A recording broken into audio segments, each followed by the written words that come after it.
Il-Pulizija għaddejja bitfittxija għal persuna jew persuni wara li l-ġimgħa ftit qabel in-nofsija Noel Ċantar intlaqat minn tir ta' arma tan-nar fil-proprjetà tiegħu.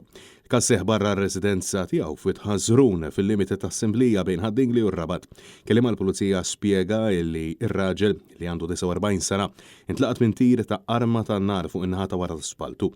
Fil-post ġew msejħa minnu fih uffiċjali tal-Pulizija u tim mediku tal-ambulanzi li ħadu lil Noel Ċantar l-isptar Materdi għal aktar kura fil-waqt li għaddejja tfittxija l-aggressuri u aggressuri li wettqu l-isparatura. Jidher li il-persuna jew persuni li wettqu dan il-każ ħarbu min-naħa ta' wara. Issa ovvjament jekk kienx hemm vettura jew le dak għadna nippruvaw nistabilixxu li hemm trejqa fuq in-naħa ta' wara. Ovvjament għaddejjin tfittxijiet ukoll min-naħa tal-pulizija f'dan il-mument fil-trejqiet li jagħtu minn hawnhekk il-barra biex jekk tkun stabilita wkoll jekk kienx hemm vettura jew kellha ħarab xi bil-ġeri jew kienx hemm vettura aktar il fuq li kienet qed tistennih. Mistoqsi minn Net News il-kellim tal-Pulizija spjega li s'issa m'għandhom ebda ħiel dwar min kien l-aggressuri jew x'kien il-mottiv wara dan kollu huwa biss il-vittma li jista' jixħed aktar dawl dwar dan.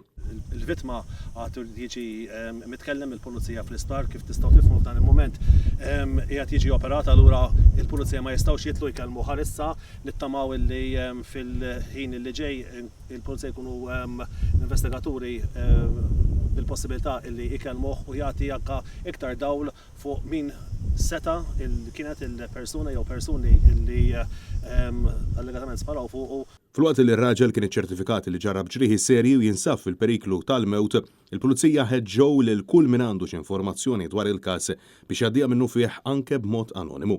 Intant, dwar dan il-każ infetħet inkjesta mmexxija mill-Maġistrat Nadine Lija li ħatret diversi esperti sabiex jassistuha. Investigazzjonijiet qed isiru mid-Dipartiment tar-Reati Maġġuri, il-Pulizija tad-Distrett kif ukoll l-esperti forensiċi.